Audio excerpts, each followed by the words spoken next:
Hey, it's Nick Moke for Digital Trends, and today we're taking a look at Apple's brand new 27-inch iMac. Now, if you're thinking this looks a lot like the old 27-inch iMac, you'd be right. It's actually exactly the same on the outside. But Apple has equipped it with a lot of new hardware inside, so let's take a closer look.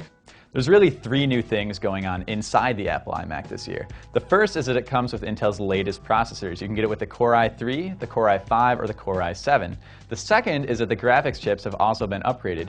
Apple actually switched from NVIDIA to ATI this year, so you can get the Radeon HD desktop cards instead of the old GeForce mobile cards, which were actually meant for notebooks. The third is that you can actually order it with both a solid-state drive and a conventional drive. It's really no feat of engineering, but it does allow you to harness both the speed of an SSD and the capacity of a conventional drive. So one of the first things we really love about the 27-inch iMac is this gorgeous display. Unlike most displays in the size 27 inches, it's actually not 1080p. Apple has gone above and beyond to 2560 by 1440 pixels, which is huge, and it really shows up in how smooth and crisp the text looks.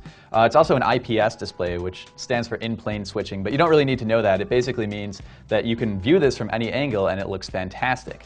An LED backlight also means that when you wake this from sleep, it reaches full brightness immediately. You don't have to wait for a tube to warm up. So our iMac actually came equipped with a 256 gigabyte solid-state drive, and that has resulted in some amazing boot times. We're actually going to do one for you here and time it and show you so you can see how fast it is for yourself.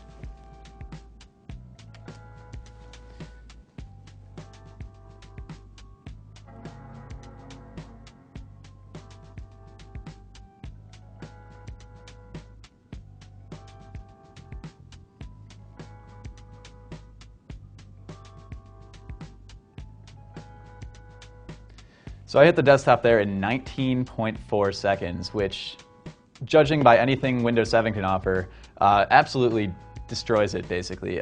We have not seen any Windows 7 notebook that can do this, desktop, notebook, whatever. I think the closest we got was actually about 38 seconds from a main gear machine that also used solid-state drives in a RAID array, 2 of them, and it couldn't even come close to this. So boot time that quick is amazing.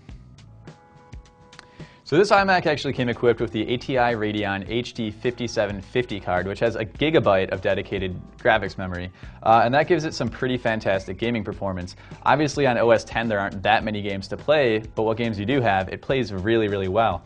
We actually have Half-Life 2 Episode 2 pulled up here, and you'll notice the frame rate is great. I mean, this plays silky smooth, and this is running on the native resolution of this giant screen with every single option at high.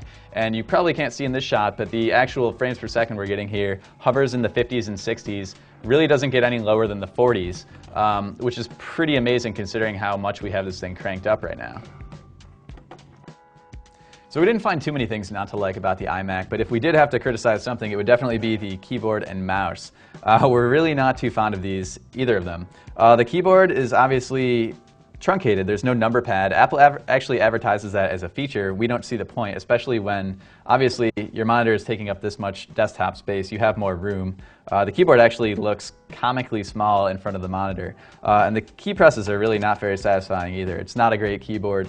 It looks nice and that's about it. The same kind of goes for the Magic Mouse, which in our own separate review of it, we also sort of knocked it. It's just not comfortable to hold. I mean, this really doesn't approach anything like what your hand looks like, and the multi-touch gestures that it does do are not very easy to execute.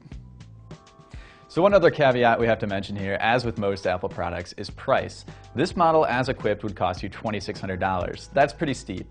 Obviously, you do get the performance to go with it, but you have to keep in mind you're paying a little bit of a premium for the design. Also, as with most all-in-one machines, keep in mind that when you go to upgrade this one in a few years, the 27-inch display doesn't go with it. It's stuck with the hardware. So it might not be as sound as an investment as a separate monitor and computer. So a few minor complaints aside, the next generation iMac actually adds quite a bit of performance to an already well-designed, proven package. If you don't mind the keyboard and mouse, or wouldn't mind replacing them, the next generation iMac is one of the best looking and best performing all-in-one machines on the market.